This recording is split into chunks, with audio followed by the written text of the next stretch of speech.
नमस्कार, मैं हूं रितु सिंह और आप देख रहे हैं 23 की तकरार किसकी सरकार। जी हां, हम बात कर रहे हैं विधानसभा चुनाव 2023 की। इस बेहद खास चुनावी कार्यक्रम में आपको सियासत का हर वो पहलू नजर आएगा जो आपको जानना बेहद जरूरी है, क्योंकि आप ही तो कहते हैं चुनाव का मतलब बंसल न्यूज। तो आइए शुरू करते हैं 23 की तकरार किसकी सरकार।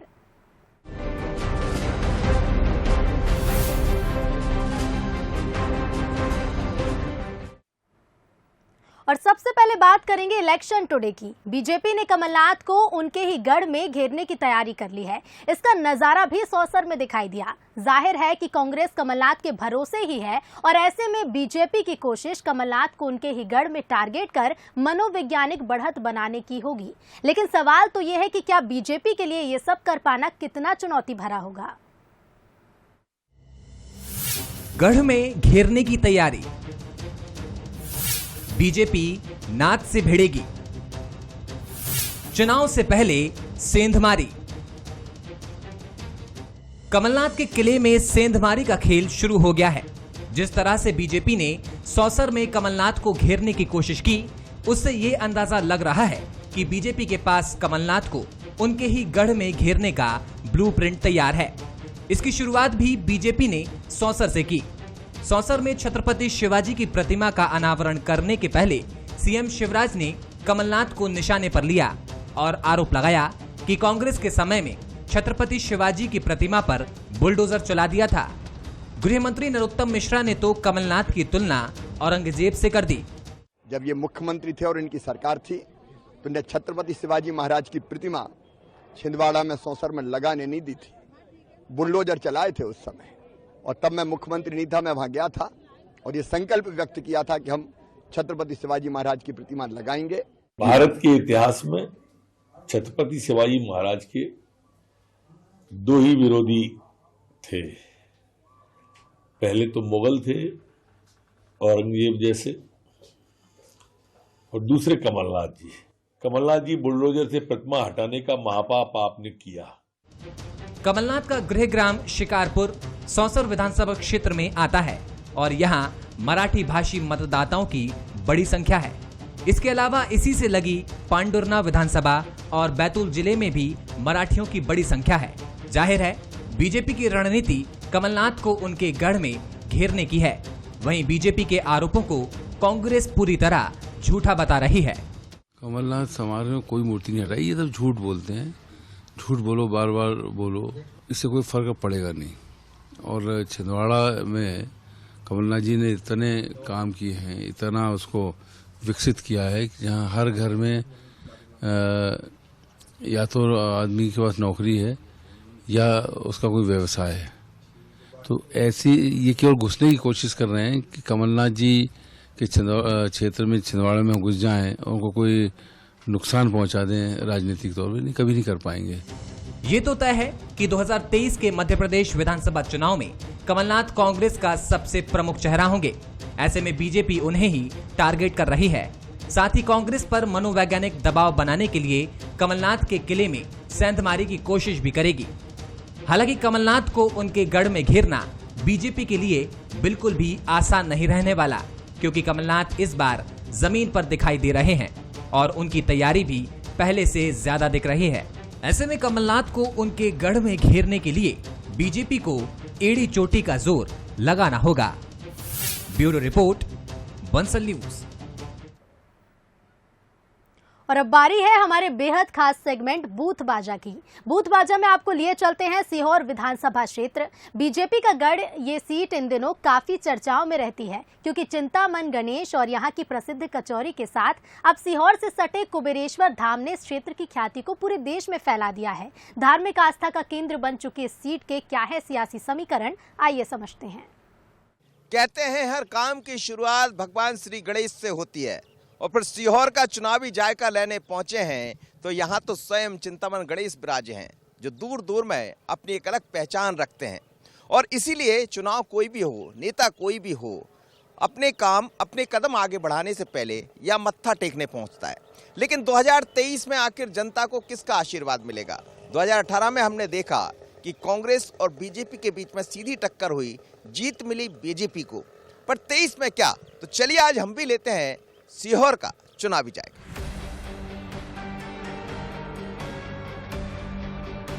सीहोर विधानसभा, जिसका राजनीतिक इतिहास कुछ अलग ही रहा है।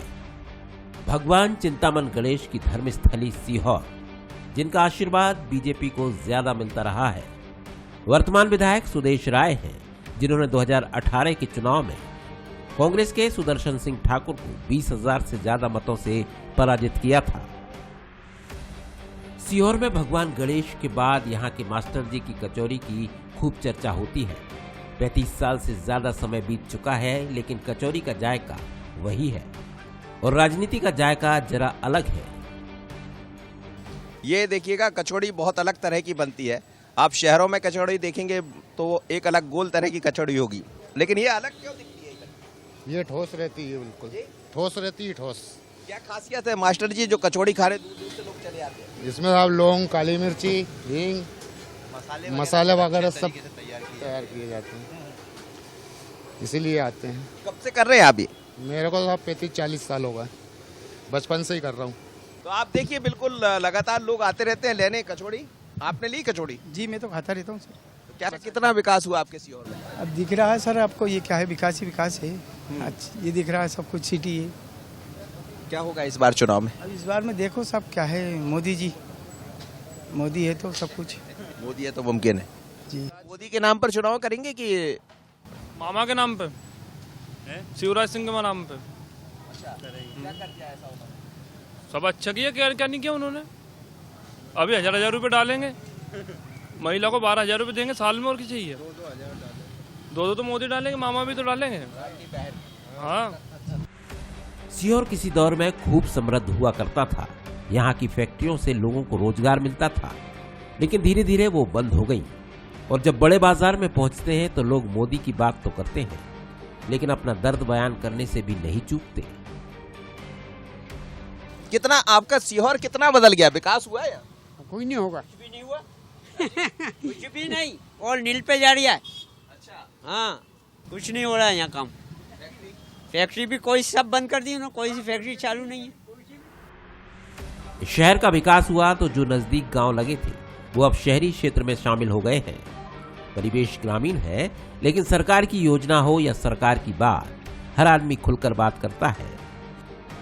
सरकार कौन सा अच्छा काम करती है, पंजा वाली की कमल वाली? सर कमल वाली। क्या करती कमल वाली में? कैसा? बहुत योजना बताती है। अब हम इतना कुछ तो जानते नहीं, खैर गांव में रहते हैं इसलिए पता नहीं है हमको, मगर सबसे ज्यादा हम तो जो भी देखते हैं ना, टीवी पे देखते हैं तो वो है ना, कमल वाली योजना सही लगती है। मतलब बस। क्या कर दिया सरकार ने? राहुल गांधी को जानते हैं, राहुल। और मोदी जी को? मोदी जी को भी जानते हैं। अब टीवी पे सब देखते रहते हैं, उन्हें तो जानते हैं सब। अच्छा, तो फिर अच्छा कौन है, राहुल गांधी ठीक है या मोदी ठीक है? मोदी ठीक है। मोदी में ऐसा क्या है? अब आवास योजना का लाभ लिया है तो वो तो ठीक है। हाँ, यदि होगा तो फिर सरकार पंजे की बनेगी या कमल की बनेगी? बनना तो कमल की चाहिए। कमल की बनना चाहिए सर, कमल की बनना चाहिए। हाँ। फिर पंजा वाला क्या करेंगे? सर वो उनकी हो जाने, क्या करेंगे क्या नहीं करेंगे। हमको तो यही है, कमल बनना चाहिए। तो विधायक सुदेश राय विकास के खूब दावे करते हैं और स्थिति मजबूत मान रहे हैं। कांग्रेस भी इस बार अपने संगठन के बल पर कुछ चमत्कार करने की तैयारी में है और माहौल प्रत्याशी का नहीं बल्कि चुनाव चिन्ह का बनाना चाहती है। जो मैंने सोचा था, जो मेरे वादे थे, मेरी जनता का आशीर्वाद जो था, उससे कहीं गुना ज्यादा सीहोर की जनता को भारतीय जनता पार्टी की सरकार माननीय मुख्यमंत्री शिवराज सिंह चौहान जी द्वारा सीहोर में दिया गया है।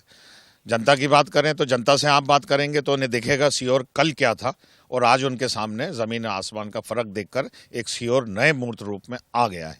आने वाले समय में भी वादे क्या, हम वादा नहीं करते, वादा करके काम करके दिखाने वालों में से हम लोग हैं और हमारी सरकार है। कि हम लोग 18 का चुनाव हारे थे और जो हमारी गलतियां थी उन गलतियों को हमने स्वीकार किया है और यहाँ पर माननीय कमलनाथ जी ने जो मार्गदर्शन दिया है हमको कि संगठन का जमीन स्तर पर अच्छी मजबूती से तैयारी करो, मतदान केंद्र के ऊपर वो खुद भी निगाह रखें, हम लोग भी मतदान केंद्र पर निगाह रख करके एक एक मतदान केंद्र की स्तर पे कांग्रेस पार्टी संगठनात्मक रूप से अपना ढांचा तैयार करने में लगी हुई है।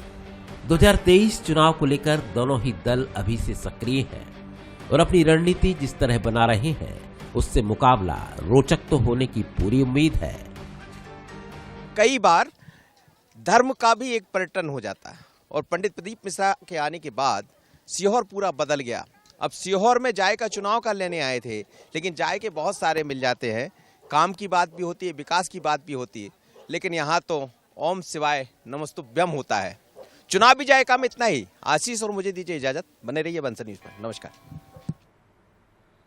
और चलिए अब ये भी जान लेते हैं कि सीहोर का सियासी इतिहास क्या है। सीहोर सीट करीब 2 लाख मतदाताओं वाली सीट है और इसके साथ ही चिंतामन गणेश और कुबेरेश्वर धाम से सीहोर को पहचाना जाता है। तो बीजेपी का मजबूत गढ़ है सीहोर। और पिछले चुनावों की बात करें तो पिछले 7 चुनावों में 5 बार बीजेपी ने सीट पर जीत दर्ज की है। इसके बाद 2 बार निर्दलीय उम्मीदवारों को यहां पर मौका मिला। फिलहाल इस सीट पर बीजेपी का कब्जा है। बीजेपी के सुदेश राय सीट से विधायक हैं और 2013 में निर्दलीय चुनाव सुदेश राय ने जीता था।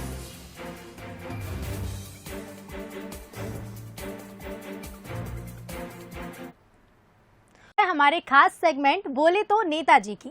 बोले तो नेताजी में मिलिए पूर्व विधानसभा उपाध्यक्ष और पूर्व मंत्री डॉक्टर राजेंद्र सिंह से। डॉक्टर राजेंद्र सिंह मध्य प्रदेश कांग्रेस की वचन पत्र समिति के अध्यक्ष भी हैं। 2023 को लेकर कांग्रेस की क्या तैयारी है और पार्टी किस मुद्दे के साथ मैदान में उतरेगी, आइए जानते हैं। हमारे साथ हैं कांग्रेस के पूर्व विधानसभा उपाध्यक्ष जो कि मध्य प्रदेश शासन रह चुके हैं, डॉक्टर राजेंद्र कुमार सिंह जी। हम जानेंगे कि 2023 का चुनाव जो नजदीक आ गया है, क्षेत्र में ऐसी क्या समस्याएं हैं और वो जनता के बीच दोबारा जाना चाह रहे हैं, क्योंकि अभी प्रदेश में जो सरकार है भाजपा की है और कुछ कमियां विधानसभा क्षेत्र में भी है। हमने बहुत सारी योजनाएं मंजूर कराई थी, लेकिन गत 5 वर्षों से उसमें रफ्तार नहीं आई और वो पूरी नहीं हो सकी हैं। मिसाल के तौर पर पेयजल की ही योजना जो है घर घर नल, ये हमारी मंजूर कराई है जब मैं विधानसभा का उपाध्यक्ष था और मध्य प्रदेश की सबसे बड़ी योजना है, लगभग 1400 करोड़ की लागत की, और ये इस साल पूरी हो जानी चाहिए थी मार्च तक, लेकिन मुझे नहीं लगता कि अभी साल 1.5 साल ये पूरी हो पाएगी। ये घर घर पानी पहुंचना है, माणसागर से लिफ्ट होकर पानी आएगा और प्रत्येक क्षेत्र के प्रत्येक गांव में, हमारे क्षेत्र में लगभग 310 गांव हैं, सब गांवों में पानी पहुंचना है और इसी योजना का लाभ रामपुर को भी मिलना है, मैहर को भी मिलना है और नागौद के आधे हिस्से को मिलना है, तो वो पूरी नहीं हो पाई है। दूसरी परियोजना रामनगर विकास खंड के सिंचाई के लिए मैंने बनवाई थी, उसका नाम है रामनगर माइक्रो, तो उसका भी काम शुरू है, बहुत लेट चल रहा है, अभी तक पूरा हो जाना चाहिए, तब वो पूरा नहीं हुआ। तो ये तो सिंचाई का हाल है। मेरा यही सोच है, मैं यही कहता हूँ कि अब जो सरकार आएगी लंबे समय तक के लिए आएगी और मुकम्मल सरकार पूर्ण बहुमत के साथ आएगी, यानी कि कोई खरीद फरोख्त की भी जो दिल्ली वाले नज़र लगाए रहते हैं वो गुंजाइश नहीं रह जाएगी। पिछला वचन पत्र जो बना था 2018 के चुनाव में, वो भी उसकी भी अध्यक्षता मैंने ही की थी, समिति का मैं ही अध्यक्ष था और वचन पत्र जो बना वो आपके सामने है और लोगों ने उसकी सराहना की और सरकार बनने में वचन पत्र का भी योगदान है। वचन पत्र का लोग ऐसा कहते हैं जो पिछला बना था।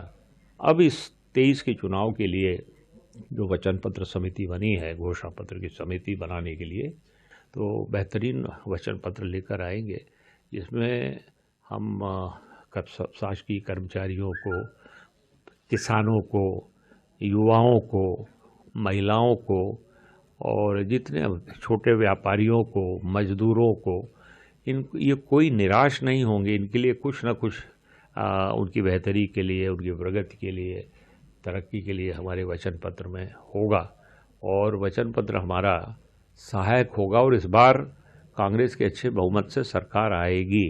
23 की तकरार किसकी सरकार में? अमरपाटन से नरेंद्र पटेल, बंसल न्यूज। और चलिए अब चुनावी जायका भी ले लेते हैं। बुंदेलखंड का अपना जायका है, तो चलिए सागर की देवरी विधानसभा का चुनावी जायका लेते हैं। फिलहाल इस सीट पर कांग्रेस का कब्जा है। जानते हैं कैसा है यहाँ का सियासी समीकरण और कैसा है जायका चुनाव का। नमस्कार, बंसल न्यूज के खास कार्यक्रम जायका चुनाव का में आपका एक बार फिर स्वागत है और मैं हूं मनीष तिवारी। आज चुनावी जायका लेने के लिए हम आए हैं सागर जिले की देवरी विधानसभा क्षेत्र में। देवरी विधानसभा क्षेत्र का ये मुख्यालय है। यहाँ पर फेमस दुकान है ये। क्या शुभ नाम है आपका? संदीप। संदीप, क्यों खास है दुकान आपकी? है क्या बेचते हैं ऐसा? चाप, खस्ता, समोसा, कचौड़ी। अच्छा, विधानसभा चुनाव आ रहे हैं, 2023 आ गया ये, क्योंकि तो कितना बदलाव देखते हैं? कैसे युवाओं के और रोजगार की क्या हाल है? ठीक है जी, ठीक ही है। और क्या मतलब आगे क्या सोच के वोट डालेंगे? वोट तो डालते हो? वोट तो डालेंगे। क्या सोच के डालेंगे? यही के काम हो, क्षेत्र का विकास हो। कौन कौन से काम होने चाहिए? अब सभी तो रह गए। सभी रह गए। चलिए, सभी रह गए। और भी यहाँ पर लोग जायका लेने आए हैं। यहाँ पर जो सोनू भाई के यहाँ चाट फुल्की खाने के लिए। भाई आपके क्या नाम? राजा राम पटेल। पटेल साहब, 2023 का चुनाव आ रहा है, क्या जायका देखते हैं यहाँ पर? किसका बनेगा, किसका बिगड़ेगा? यहाँ बीजेपी के विधायक बनेगा। अच्छा, ऐसा क्यों? क्या जो कांग्रेस विधायक है उनने ऐसा कुछ काम किया नहीं, और 1.5 साल जो सरकार रही कांग्रेस की, और 1.5 साल मंत्री रहे, तो कोई उपलब्धि नहीं है। और कौन से ऐसे मुद्दे हैं जिनको लेकर आप देखते हैं कि ये घेराव होगा इनका? यहाँ बेरोजगारी का सबसे बड़ी मुद्दा है। यहाँ क्षेत्र में कोई रोजगार? हाँ, कोई रोजगार नहीं है। चुनाव में क्या देखते हैं? चुनाव में क्या हालात रहेंगे? चुनाव में तो इस अभी 2023 तो आ चुका है, 2023 में कितना क्या हालात देखते हैं? कैसा निर्माण हो रही है? 2023 में तो जहाँ तक है, चूंकि देश को राष्ट्रवाद की आवश्यकता है, इसलिए 23 में भी जहाँ तक है भारतीय जनता पार्टी ही विजय होगी। तो राष्ट्रवाद बीजेपी में ही देखते हैं? राष्ट्रवाद बीजेपी में ही है। 370 किसने हटाया? सीए किसने लागू किया? अन्य अनेक योजनाएं हैं जो राष्ट्रवाद से संबंधित हैं, और वर्तमान में आवश्यकता इस बात की है कि राष्ट्रवाद यदि चाहिए और देश की सुरक्षा चाहिए है तो भारतीय जनता पार्टी ही सक्षम है। आप क्या करते हैं पेशे से? मैं पेशे से किसान हूँ। किसानों के क्या हालात देखते हैं? किसानों के इस साल इस क्षेत्र में लहसुन और प्याज की कीमतें ना मिलने से खराब है। हम मजदूरी करते हैं। मजदूरी करते हैं? फुटपाथी धंधा करते हैं। अच्छा। सबसे बुरा हाल फुटपाथ वालों का है। क्या, क्यों ऐसा? क्या म्युनिसिपल की कितनी दुकान है खाली, बरसों से डली हैं, आज भी डली हैं भाई। वो फुटपाथ वाले फालतू कर रहा है, बिल्कुल है कि नहीं? और उसके बाद भी माने अभी भी बहुत सी जगह डली है, मान फुटपाथ वालों की कोई वो नहीं है, म्युनिसिपल वाले भी कुछ नहीं। अच्छा, गरीबों के लिए बहुत सारी योजनाएं बन रही है, मिलता है लाभ? नहीं मिल रहा है? अरे सब मोदी की पंचायत है भैया, मोदी की पंचायत जो कोई है सो उनको मिल रही है, और पीछे लगे हैं अपना नुकसान कर रहा है, कुछ नहीं मिलता। विधानसभा में क्या हाल है? विधानसभा ठीक है, सही चल रही है। सही चल रही है। चुनाव में क्या हाल है? चुनाव बीजेपी आएगी। तो ये एक आम आदमी है, फुटपाथ पर अपना रोजगार चलाते हैं। इनका कहना है कि जो हालात हैं वो गरीब आदमी के लिए फिलहाल चुनौतीपूर्ण है। चुनाव में इनका कहना है कि बीजेपी आएगी, वजह खैर खास साफ तो नहीं बताते, लेकिन आश्चर्य की बात यह है कि ये विधानसभा फिलहाल यहाँ कांग्रेस के विधायक हैं हर्ष यादव। आने वाले भविष्य में क्या होता है ये तो जनता की मुट्ठी में बंद है। बंसल न्यूज के लिए कैमरा पर्सन राज के साथ मनीष तिवारी, देवरी। और चलिए अब जन का मन भी टटोल लेते हैं। ग्वालियर के डबरा की जनता से हमने 23 की तकरार को लेकर बात की। कुछ मौजूदा सरकार से खुश नजर आए, तो कुछ बदलाव के नजरिए से आने वाले विधानसभा चुनाव को देख रहे हैं। आइए जानते हैं क्या कुछ कहना है डबरा वासियों का। भाजपा अच्छे ही काम कर रहे हैं, आगे बुरे तो कर नहीं रही, तो अपन तो उसी को जिता दे कि कांग्रेस में पूरे में किसानों की फसल भी महंगी बिकी, और तुम्हारे जी को सब कुछ वो मिला है। घर घर शौचालय बनवा दे, माने गांव में रोड वगैरह भी करवाए, मतलब सब सुविधा दे रही है। तो बीजेपी के कार्यकाल में काम तो संतुष्टिजनक हुआ है, और अगर रोडों की कहें तो रोड की व्यवस्था ही बहुत अच्छी हो चुकी है हर क्षेत्र में। अगर अपन ग्रामीण क्षेत्र में भी जाते हैं तो वहाँ भी रोड अपन को ठीक जो कमलनाथ ये सरकार बनेगी भाई साहब। क्यों बनेगी? क्यों बनेगी? मैंने काफी को रोटी नहीं मिले, लाइट के बिल ही नहीं आपका वो भर पा रहे, बताओ लाइट के बिल ही नहीं भर पा रहे। हमारे मामा फिर से लौट रहे हैं, बीजेपी की सरकार फिर से बन रही है, अच्छा, क्यों बन रही है? ऐसा क्या किया मामा ने? मामा ने बहुत कुछ किया है। छात्रों की लैपटॉप वितरण किए हैं, 25,000 की योजना भी चलाई है। इस बार छात्रों के लिए 25% पर 50,000 रुपए भी बोल दिए गए हैं। सरकार तो बीजेपी की आएगी मुझे लग रहा है। क्यों आएगी, क्या वजह है? क्यों आएगी? क्योंकि फैसिलिटी दे रहे हैं, वो बच्चों को भी दे रहे हैं, छात्रों को भी दे रहे हैं। 25,000 रुपए लैपटॉप के लिए दे रहे हैं और 11% में 50,000 रुपए की भी। और चलिए अब बुधनी के जन का मन भी जान लेते हैं। बुधनी सीहोर की हाई प्रोफाइल सीट है, जहां से प्रदेश के मुख्यमंत्री शिवराज सिंह चौहान विधायक हैं। चलिए जानते हैं जनता से उनकी राय। जो विकास हुआ अभी इन 20 सालों में ही हुआ है, बहुत कुछ बदलाव हुआ है। रोड नए बन गए, सड़कें नई बन गई हैं, गली गांव को गलियों से मिला दिया, सारे रोड बन गए। रेलवे स्टेशन हमारा, हॉस्पिटल हमारा, ये सब काम विकास ही विकास तो हो रहा है। भारतीय जनता पार्टी को देंगे, मोदी जी को देंगे। बुधनी में विकास तो हुआ है, वो खास तौर से इस वाले सत्र में ज्यादा विकास हुआ। शिवराज सिंह जी अभी चौथी बार बने हैं, इसमें ज्यादा विकास हुआ है। बुधनी में विकास अच्छा हुआ है इस बार। शिवराज सिंह चौहान की सरकार फिर बनेगी, बीजेपी की सरकार इस बार बुधनी में, ये पक्का विश्वास है। क्यों बुधनी में बहुत अच्छा चमन हुई पहले से, अभी भी काम अच्छा चल रहा है विकास में। गली नाली और बुधनी जो स्मार्ट सिटी बन रही है हमारी, वो भी स्मार्ट सिटी बनने वाली है। स्मार्ट सिटी कुछ ही दिनों में और चमन हो जाएगा बुधनी।